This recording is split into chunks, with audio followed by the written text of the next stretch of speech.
Welcome to Shield of the Republic, a podcast sponsored by the Bulwark and the Miller Center of Public Affairs at the University of Virginia and dedicated to the proposition articulated by Walter Lippmann during World War II that a strong and balanced foreign policy is the essential shield of our democratic republic. I'm Eric Edelman, counselor at the Center for Strategic and Budgetary Assessments, a Bulwark contributor, and a non-resident fellow at the Miller Center. My normal partner and co-host in this endeavor, Eliot Cohen, is traveling and will report back next week on his very interesting travels. But I have today as my very special guest, Hal Brands, a longtime friend of Shield of the Republic, now back for, I think, his third appearance on Shield, and Tom Mahnken, the president of the Center for Strategic and Budgetary Assessments. And we're here to discuss a book that was edited by Hal, called The New Makers of Modern Strategy, in which Tom and I both have essays. Hal, who of course is well known to our listeners, but is the Henry A. Kissinger Professor of Global Affairs at the Johns Hopkins University School of Advanced International Studies, and also a resident scholar at the American Enterprise Institute and a Bloomberg opinion columnist, was the editor of this volume, and it was a really remarkable achievement that he's pulled off. Tom, of course, is the president and CEO of CSBA, where I work for him, but he's also been a colleague in government where he was the Deputy Assistant Secretary for Strategy and Plans in the Department of Defense. Also, I can't even spend all the time listing all the books that he's written or edited, but he's also been a colleague of mine on the National Defense Strategy Commission, where he and I are serving in its most current incarnation. So welcome, Hal and Tom. Thanks, Eric. Good to be here. Great to be with you. So Hal, tell us a little bit, if you could, about New Makers of Modern Strategy, how the book came to be and what its sort of genealogy is, if you would. So Makers of Modern Strategy is a book that has always been connected to America's role in the world and the trajectory of global politics over the past 80 years or so.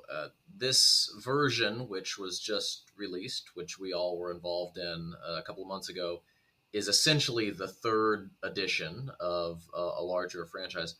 The first edition, Makers of Modern Strategy, was initially published in 1943. That date was not by coincidence.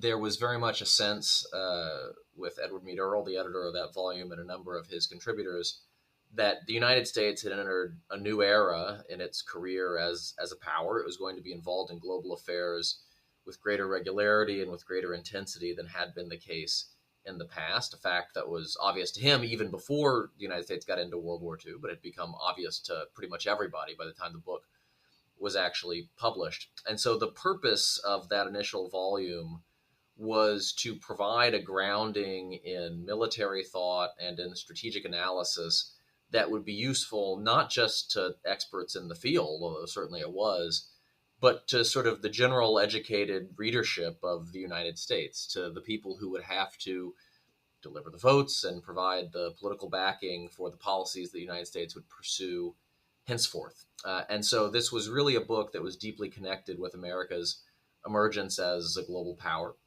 The second edition came out in 1986. It was edited by a scholar named Peter Perret, and it was basically an effort to bring not just the volume, but kind of the larger field of strategic studies, which had emerged from the initial volume in some ways, up to date in light of the realities of the Cold War. And so it dealt with issues like nuclear strategy, irregular warfare, insurgency, and so on and so forth, things that had come to the forefront of international relations during the Cold War. And again, the idea was to provide the readership, most of which would have been in the West or the free world or the non-communist world at that point, grounding in strategic affairs, which would be necessary to prosecute that competition successfully.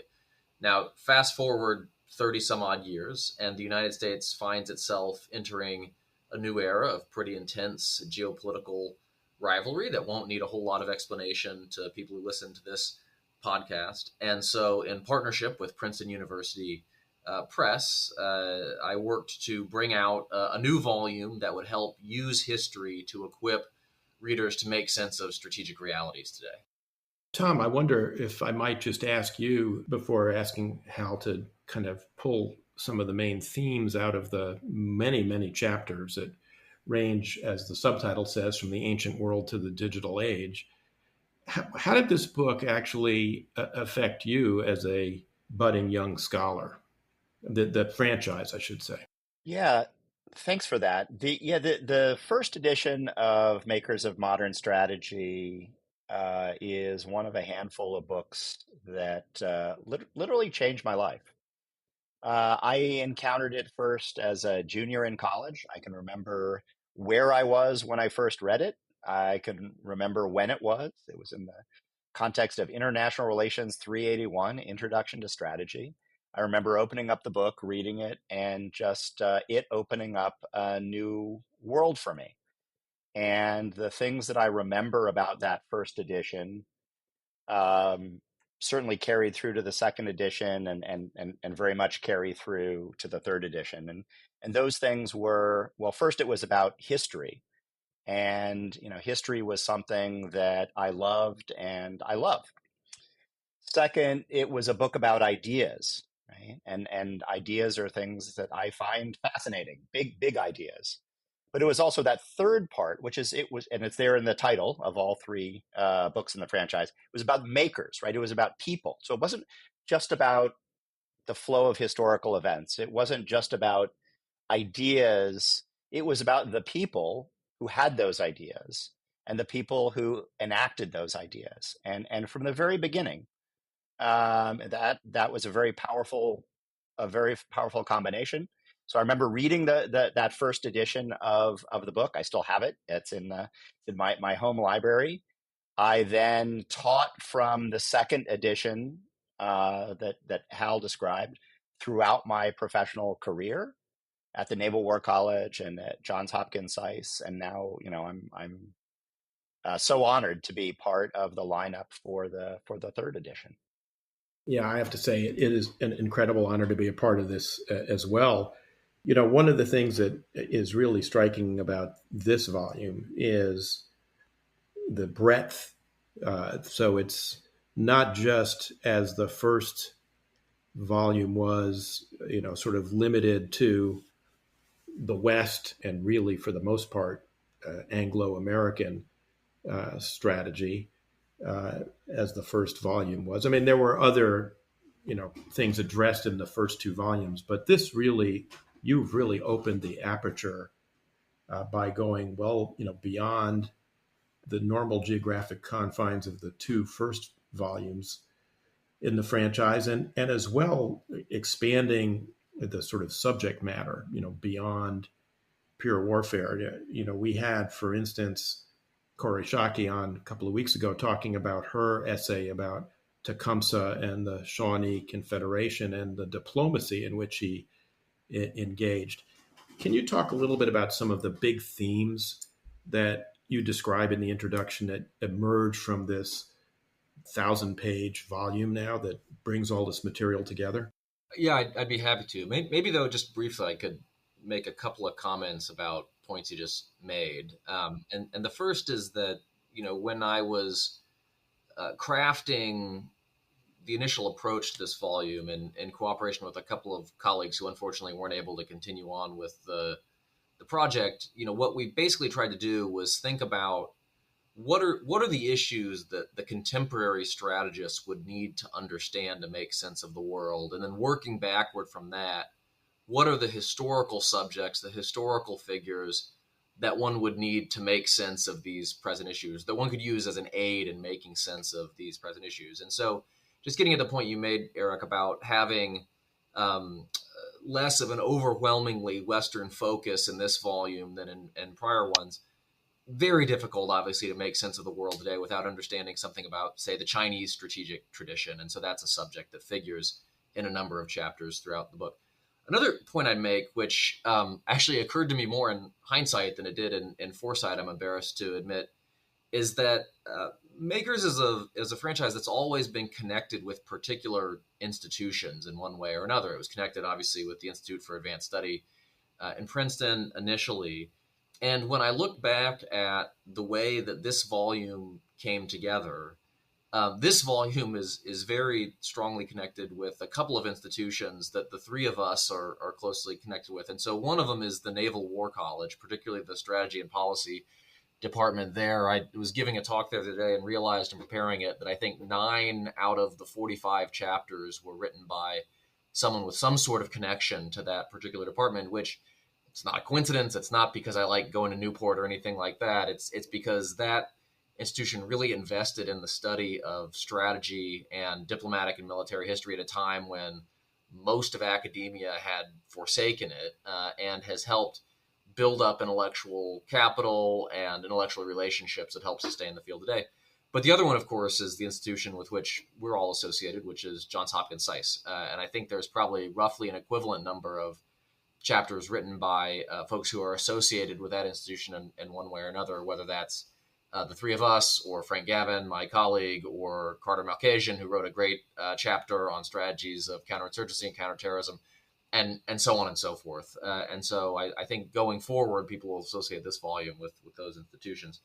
So that's a long preface. Eric, let me, rather than going through sort of 6 themes, let me just mention 1 or 2. Both the cool and the daunting thing about organizing an undertaking like this is you get to read 45 chapters and then try to figure out what are like the 5 or 6 key themes that cut across them, knowing that you're not going to do justice to the entire corpus. And maybe just, a couple that I think are particularly salient. One, which relates to a point that you made a moment ago, is that while strategy is intimately connected to the use of force, there would be much less need for strategy if we were in a world that was totally harmonious and the threat of force did not hang over international affairs.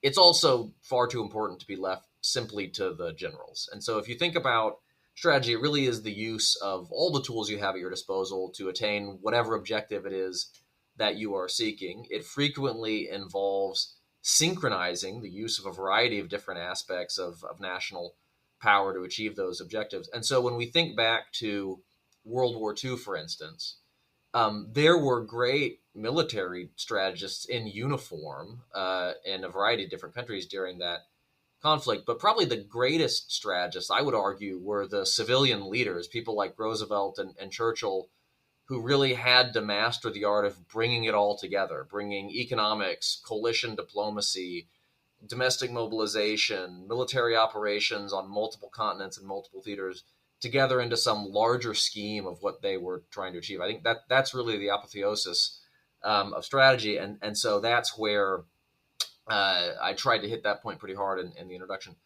A second point I'll make is that doing this book narrowly, and then the study of strategy more broadly, I think has to be an instrumental affair. It's not a value-free affair. And so Edward Mead Earle, when he edited the first volume, was very clear, if you read the introduction, that his purpose was to help make the United States and other democracies more effective in international affairs by equipping their leaders and their populations with a stronger understanding of strategy. That wasn't a choice I think he would have had to spend a lot of time justifying in 1942, 1943, when the fate of the world and the fate of human freedom really did hang in the balance. But it's a critically important part of the book. And so that is similarly the goal that I hope this edition of Makers will serve. The idea here is that if you read these chapters, if you immerse yourself in their insights and their lessons, you will be better equipped for the challenges of strategy in a world where the price of strategic literacy, the price of strategic failure is becoming very, very high, because the stakes of international affairs are very, very high, because the United States and its allies are confronting very sharp challenges from Russia, from China, from Iran, from a variety of other actors around the globe. So those are 2 themes I would highlight. Hal, let me ask you one question before I turn to Tom and ask him to talk a little bit about his essay in the book, which is very apropos of some of the things you just said. And that is, you make a point in the introduction that the cost of strategic and historical illiteracy can be quite high. I mean, you also make the point that, and I think you quote Henry Kissinger on this point, that history doesn't give you a cookbook or a cookie cutter to provide solutions for today's problems, but the failure to appreciate the historical origins of contemporary problems and the range of human responses to different kinds of situations can be really disastrous. Could you just comment maybe briefly on that before we turn over to Tom's chapter? I think there's maybe two aspects of that are worth discussing. The first is the point that it's not as though studying history gives you like the blueprint for doing strategy well in any era.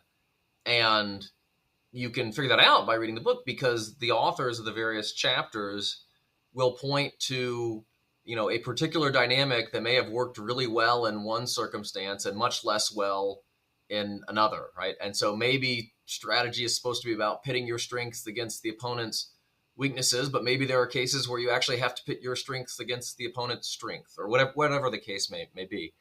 And so one of the themes that really emerges is strategy is as much about learning, about adaptation, about figuring out how to respond to unexpected challenges when they arise, as it is about coming up with some brilliant design or some universal principles of strategy in the first place. And so what you see in a variety of the cases that are examined in the book is the importance of adaptation. And so, there's a great chapter in the book that talks about basically the rise and fall of Napoleon, making the point that he was able to generate unprecedented levels of military power. He was able to harness social and political changes and turn them into military innovations that gave him a dramatic advantage on the battlefield for a while, until his opponents wised up and sort of changed their approach accordingly, right? And so it's not necessarily the first move, no matter how brilliant it is, that decides the outcome of some contest, and maybe the subsequent moves as well.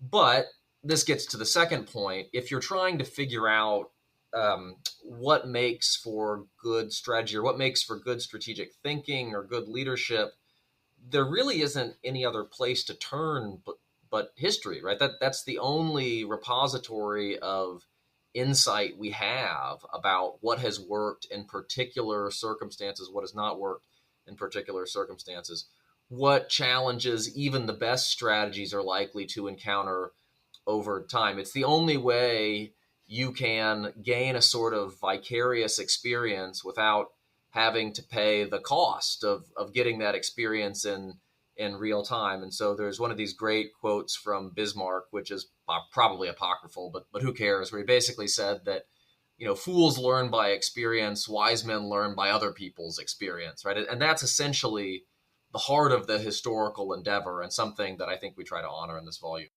Well, Bismarck is a perfect segue into Tom's chapter, which is a really fascinating excursus on arms races, arms control, and peacetime competition between great powers. And Tom, you talk about in this chapter two good examples. One is the Anglo-German arms race, naval arms race before World War I, and also the U.S.-Soviet competition in the Cold War.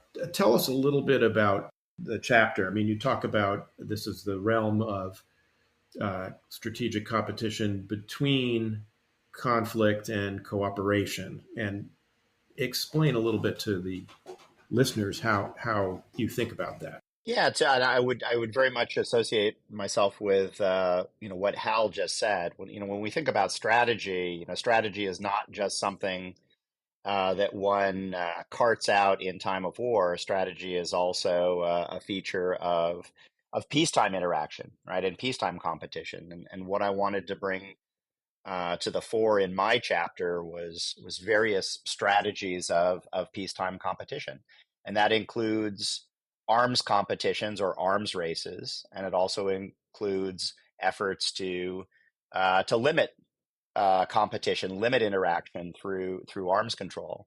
And here, I'll admit, I think I'm going up against at least some received wisdom. I think some of the received wisdom is arms races are bad, right? Arms races, I think generally when we hear the term arms race, it's with a negative connotation, right? They're portrayed as reflexive, almost unthinking accumulation of armaments, and it's expensive and it leads to war. Conversely, when we hear arms control, we generally think of that as being something that's good under all circumstances, right? And that's all about reducing the amount of arms, and it's about saving money. And the general argument in this chapter is the most fruitful way to think about those things, those ideas, is as instruments of competition, right? And so you can think about arms competitions as being fruitful, as the Anglo-German naval arms competition was for Great Britain, or you can think about them as being, unfruitful. And so really what I'm trying to do in the chapter is bring discussions of arms races, arms competitions, arms control into a broader conversation about peacetime strategy. And the makers that I chose, because again, this is it's all there in the title, was Admiral Sir John Fisher, Jackie Fisher, the author, primary author, if there was one, of British strategy for competing with Imperial Germany prior to World War One. Very much a doer. Tom Schelling, very much a thinker, as one of the original thinkers when it came to arms competitions, arms control. Andy Marshall, and also to a lesser extent Albert Wohlstetter as makers, thinkers about arms competition. And then finally, and maybe most controversially, I end with Ronald Reagan as very much a doer when it came to combining arms competition and arms control in bringing the Cold War to a successful conclusion. You talk about in the essay, as you just did in your comments, about the notion that arms races are, sort of unthinking, and you quote the phrase common in the Cold War that, the U.S. and the Soviet Union were two apes on a treadmill, just mindlessly mimicking each other. And that normally is the so-called action-reaction model of arms races, a title which was, I think, awarded it by Robert McNamara when he was Secretary of Defense. Talk a little bit about the action-reaction model and why it's not really a perfect explanation of arms races by any means. Yeah, look, like many theories, the idea of an action-reaction arms race represents a simplification, right? A simplification of interaction. The notion is of sort of two gunfighters standing at opposite ends of a straight, dusty street in the Old West, maybe with a tumbleweed blowing between them, right? Each is intimately focused on the other, and each is responding only to what the other is doing. And I think it's a tremendous simplification. Historically, it's a tremendous simplification of how powers who are even intensely competing with one another act. And thus it's one of these simplifications that I think has done a lot of harm to our understanding of peacetime interaction. So first, it's not as if states act as unitary actors, right? States are sort of national security bureaucracies. They're the result. They're complex organizations with their own histories, their own cultures, their own proclivities. And they don't just react to what's going on in the outside world. They also react to what's going on internally. So they suffer from divided focus. So we even in the midst of the Cold War, even in the depths of the Cold War, the United States was not just reacting to what the Soviet Union was doing, but it was reacting to all sorts of domestic political pressures, economic pressures, you name it. And the same thing for the Soviets. And oh, by the way, the information that we were getting about the Soviets was partial, misleading, and imperfect, and the same with the Soviets about us. And that partial, misleading, imperfect information didn't all bend towards doing more quicker. It also bent in other directions. So, I find the whole action reaction view of arms competitions. Again, notice I'm consciously avoiding the use of the word arms race or the phrase arms race. I find that view of arms competitions to be very dissatisfying. You mentioned a few names. You mentioned Schelling and Andy Marshall and Albert Wohlstetter, all of whom actually figure prominently in my own chapter on the nuclear strategy and theory and practice, and how the theory and the practice of nuclear strategy really diverged quite a bit by the end of the Cold War and really up to this day. Talk a little bit about, if you would, about Andy Marshall, whose spirit I think really infuses your chapter, and I would say, and Hal might want to comment as well, that one can feel the spirit of Andy Marshall in any number of the chapters that were written for the volume. And we had our colleagues Andy Hone from RAND and Tom Schenker, formerly of the New York Times, who've just written a book, The Age of Danger, which also is sort of suffused with the sort of spirit, I would say, of Andy Marshall. Yet I think he's a figure who remains sort of elusive and unknown for much of the broader public. So what would you say, Tom, about Andy Marshall? And Hal, if you want to comment, I'd welcome your comment as well. Yeah, Eric, I think that's a great observation.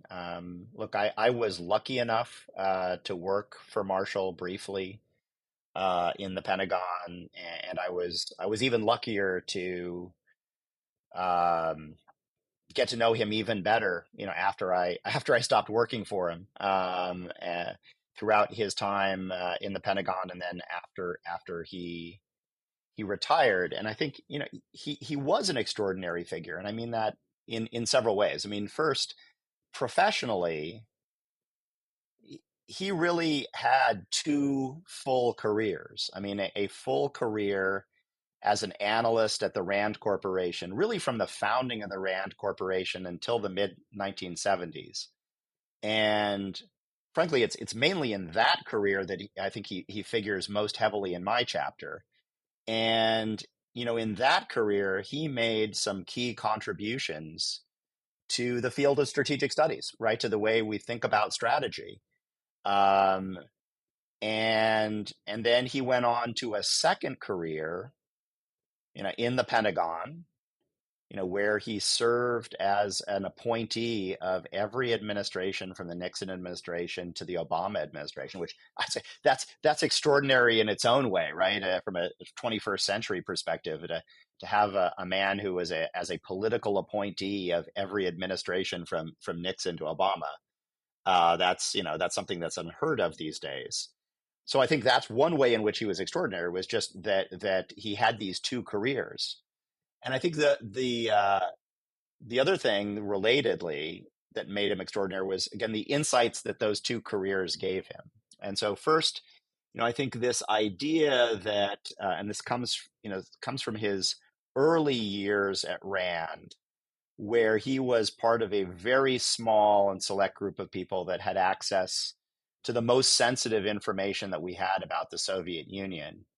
And that gave him an insight that the Soviets were doing things, they were investing scarce resources in ways very different than what we were doing.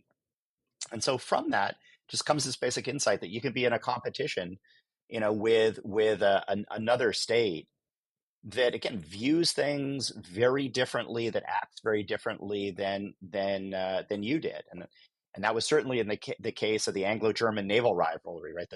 The German Navy did things very differently than the Royal Navy, and in this case, Jackie Fisher appreciated that, and the British really structured their naval program to exploit the differences between the German Navy and the Royal Navy. So that was one insight, just the fact that the two sides in a competition can see things very differently and act very differently.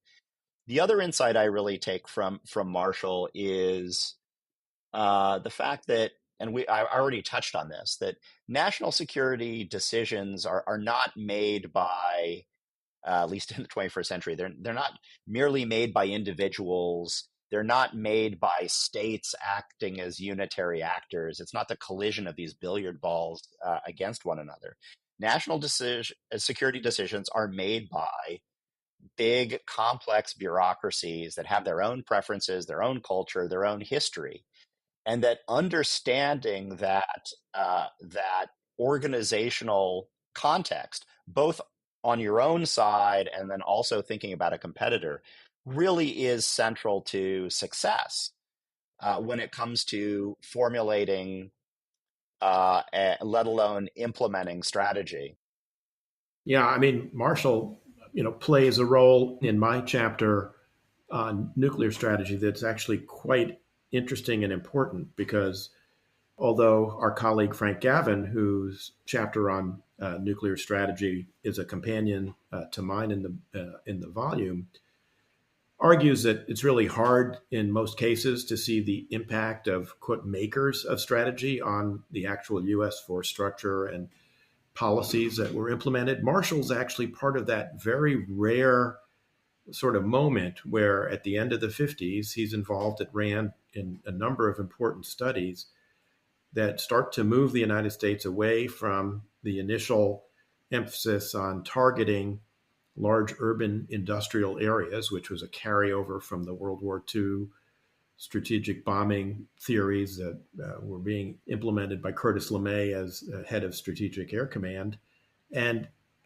into the notion that the thing you really wanted to hold at risk was the adversary's own nuclear forces and command and control. And that those ideas actually pass into the actual Department of Defense through William Kaufman, who was one of Marshall's colleagues at RAND, who carried these ideas in with him with Robert McNamara. So he's really a very important figure in the essay I wrote as well.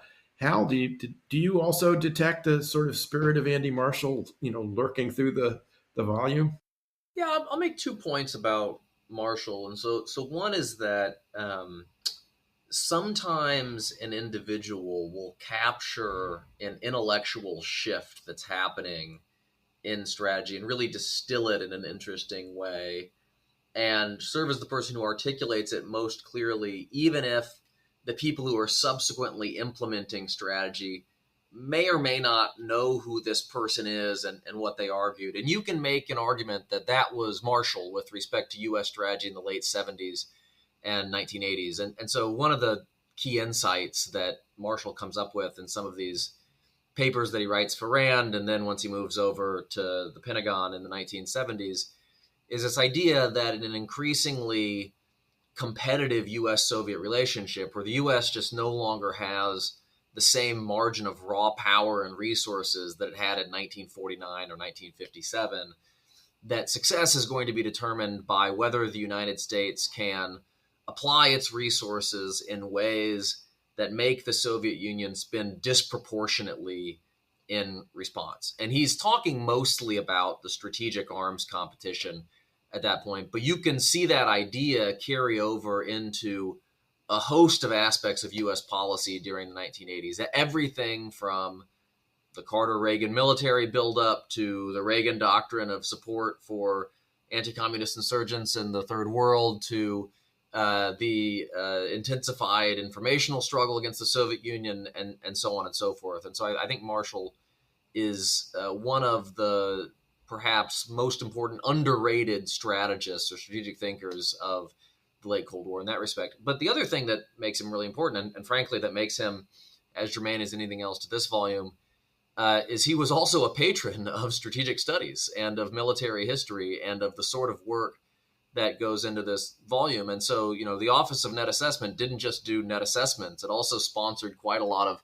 research that might not have gotten done otherwise. And Dima Adamski, a friend of ours who has a good chunk of text on Marshall and his contribution to this volume, points out that Marshall, as much as anybody else, was really the father of the literature on military innovation, which is a very important subfield of strategic studies. And it illustrates a larger point, which is that the development of military history, diplomatic history, strategic studies as fields has always relied very heavily on people and institutions that were willing to invest in them. And so you would not have gotten the emergence of the field in the first place without the Carnegie Corporation of New York, which helped underwrite some of the initial work. You would not have gotten the field as it exists today without the investments that the Office of Net Assessment made beginning under Andy Marshall.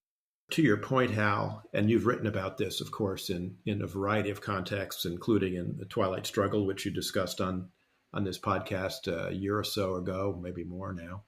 The idea of the Reagan Doctrine, right, which was to contest Soviet gains in the Third World, which had completely upended the whole arms control enterprise in the late 70s under Ford and Carter, was not just purely some whim, of Ronald Reagan's. There was a intellectual underpinning that stemmed from the Office of Net Assessment and the work that it sponsored, it ran by Charlie Wolf, on how much these overseas adventures in the Third World were actually costing the Soviet Union. And to Tom's earlier point about Thomas Schelling and the idea of cost imposition, this was an additional way of imposing costs and overstressing the Soviet system. Everybody knows about the Reagan Doctrine.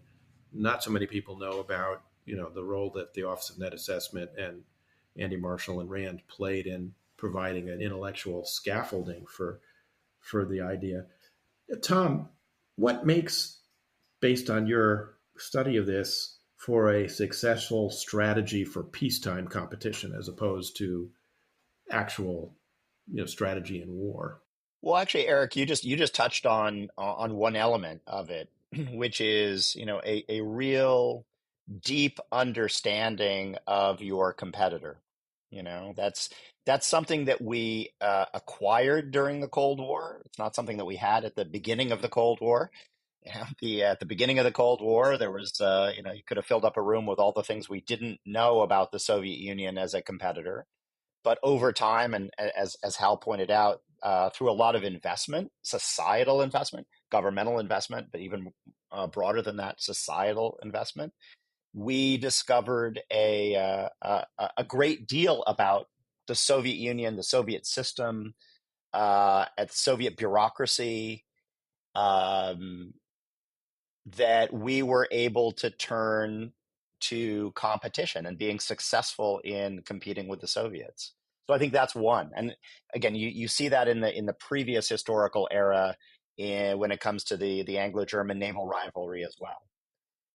The British developed a good understanding, a good, deep, and useful understanding of Imperial Germany as a competitor, and was actually able to use the features of the Imperial German constitutional monarchy, against Germany as a competitor. So I think that deep knowledge, is key. Related to that is the fundamental understanding that both sides in a competition face constraints.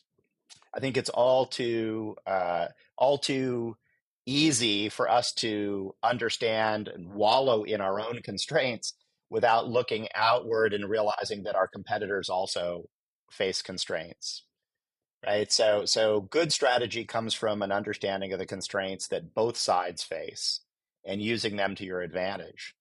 And then finally, it's being able to think in time, and whether it was Great Britain in the early years of the 20th century, the United States in during the Cold War, it was eventually being able to understand the time dimension of competition and then be able to use it to best effect.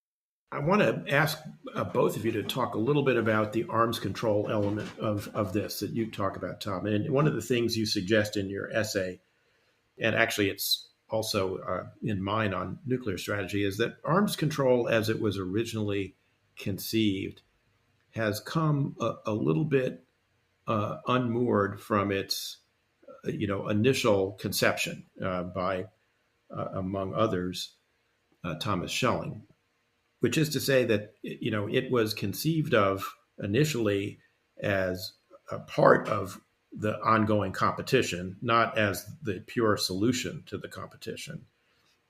And yet the notion of what John Maurer, who's been on this podcast, has called competitive arms control, that is to say, using arms control to not as a money-saving device necessarily, but as a way of stabilizing arms competitions, but also by doing it in a way that is favorable to your interests, seems to have been totally lost.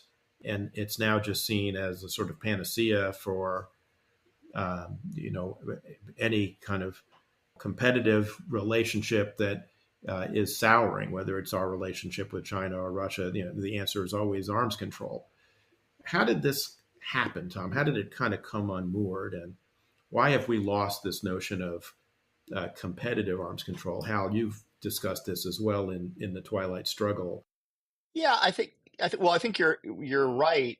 First and foremost, I mean, as formulated by people like Tom Schelling and his co-author Morton Halprin in their book Strategy and Arms Control, and again, it's all there in the title, right? That arms control was an instrument of strategy, and the notion was that arms control was a way to help avert war, and it might involve investing in more weapons rather than less. It might require more spending rather than less, but the focus really needed to be on strategy and on enhancing one's position and enhancing stability.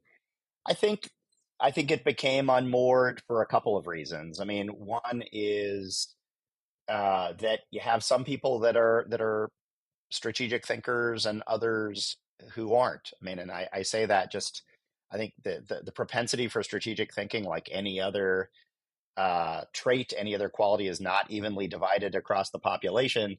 And so for some, the competitive aspect of arms control came easier than to others, right? And so for many, over time, they saw arms control as an alternative to competition, right? It was cooperation as opposed to competition, as opposed to the initial notion that you could have cooperation within an overall competitive framework. I think that's one. I think the other had to do with sort of bureaucratization, that over time, the arms control enterprise became bureaucratized with its own bureaucracy. We had the Arms Control and Disarmament Agency. Their business was what? Well, it was arms control and disarmament. So you had a vested bureaucracy that was in the business of perpetuating arms control, rather than stepping back and saying, well, what can arms control or arms limitation do as an instrument of a broader strategy? Yes, and even with the disestablishment of the Arms Control and Disarmament Agency in the Clinton administration, the functions actually, still were transferred into the T family of bureaus in the State Department. So the bureaucratic impulse, remains to this day. Hal, do you have any thoughts on that?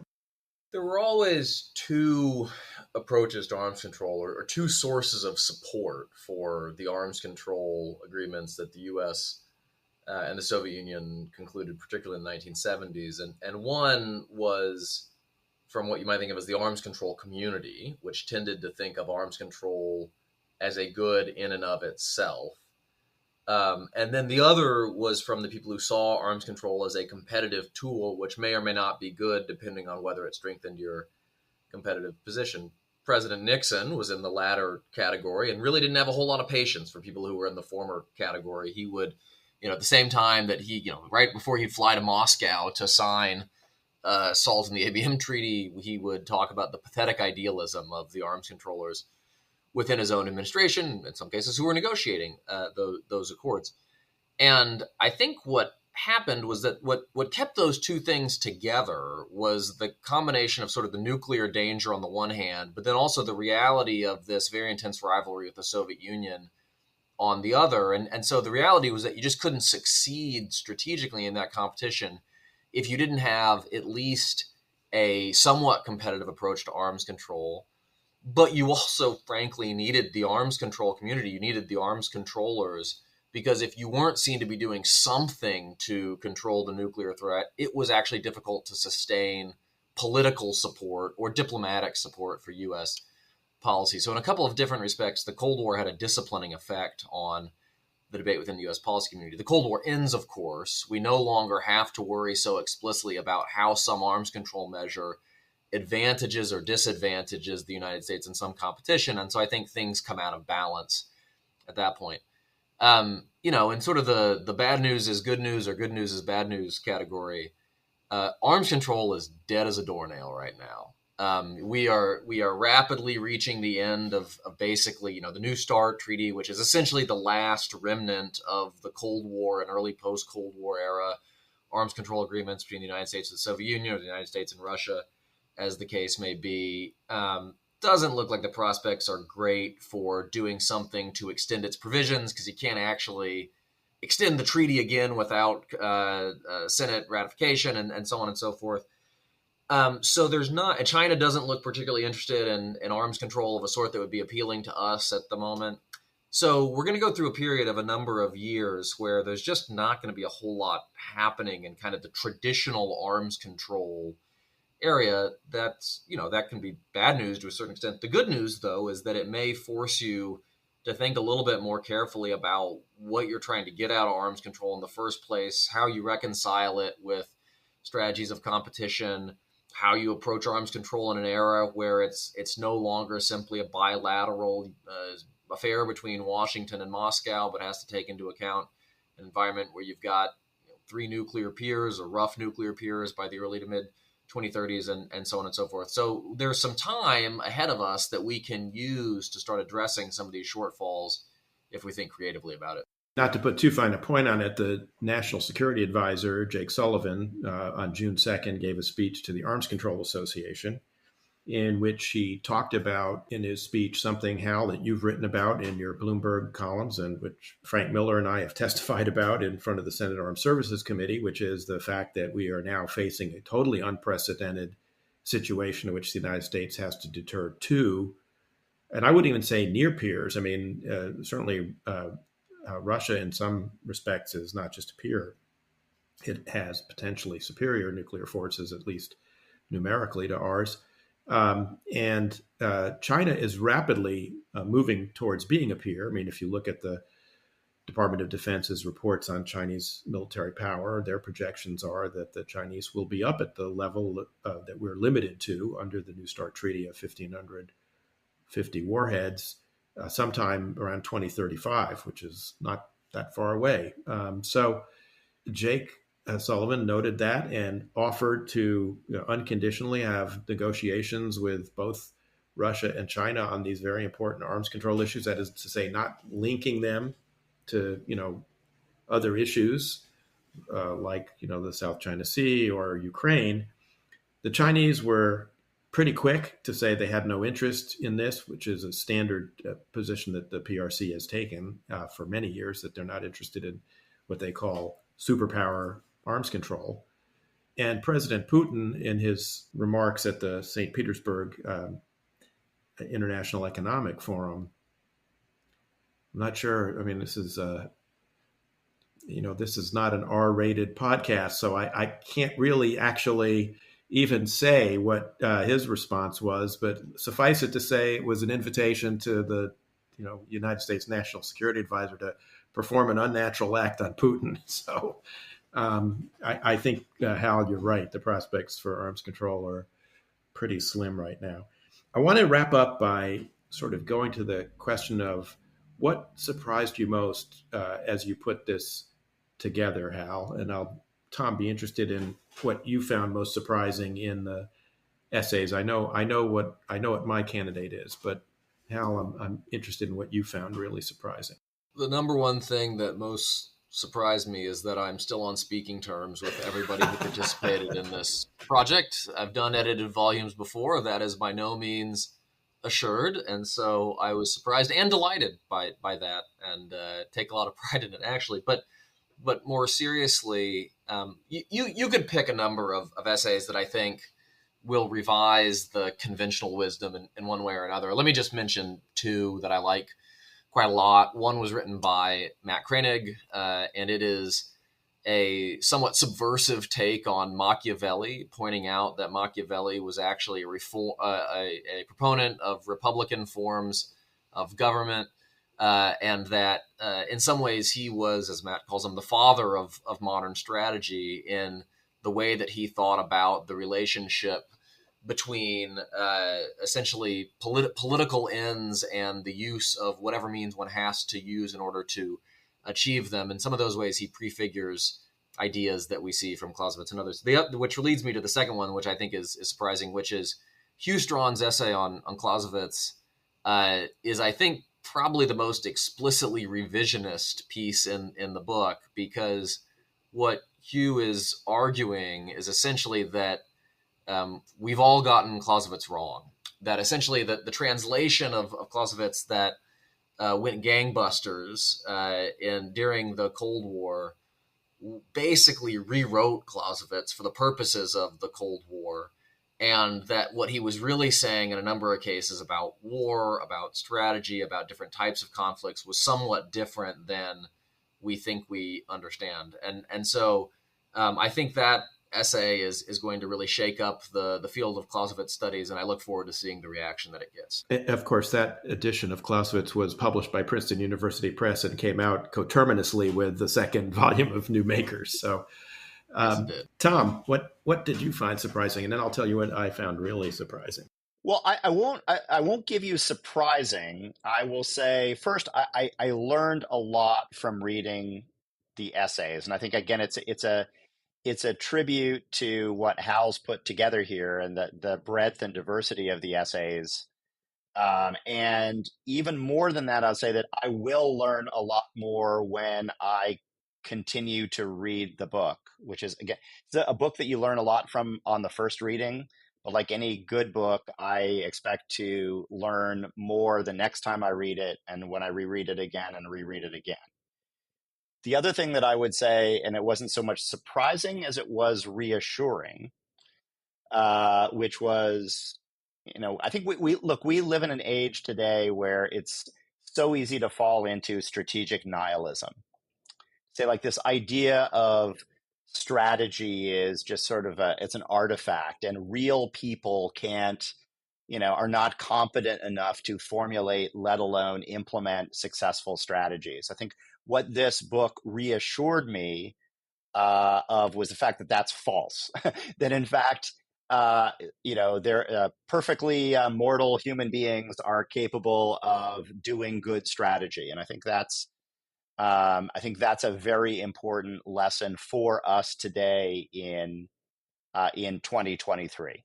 The chapter that I found, and I agree with Tom, I think this is going to be something I return to, periodically, this volume, and we'll be learning more from it, in years to come, because all these things, of course, take on a kind of different meanings as events play out. But you mentioned it earlier, Hal, the essay by our friend Dima Adamski about the two marshals, Andy Marshall and Marshal Agarkov, and their relationship to the so-called revolution in military affairs. It was a juxtaposition that, I hadn't really thought about, although I kind of knew that it was there, but I think Dima really teases it out. And one of the things I took from that was at least a part of an answer to the conundrum about why the Russian military intervention in Ukraine has been so different from the way General Gerasimov and other Russian theorists had written about the conduct of war. It's sort of a point that Dima is implicit in Dima's book, which is the Russians are capable of really great, deep thought about war and conflict, but not very good at executing it. And so that was one of these things that, both surprised me and helped solve a kind of contemporary puzzle, and is, I think, an example of why this book is so rich and deserves such a wide readership. Well, we've run out of time because we could go on and on because there is just so much in this book, but I want to thank Hal Brands, the long-suffering editor of the New Makers of Modern Strategy. Hal, you were a model editor, I have to say, in terms of my own experience. And Tom Mahnken, author of a very important essay in this book. Thank you for joining us on Shield of the Republic. And you can purchase New Makers of Modern Strategy from Amazon or directly from Princeton University Press. I commend it to all of our listeners. If you enjoyed this episode of Shield of the Republic, drop us a line at shieldoftherepublic@gmail.com or leave us a review at Apple Podcasts or Spotify, wherever you get your podcasts from.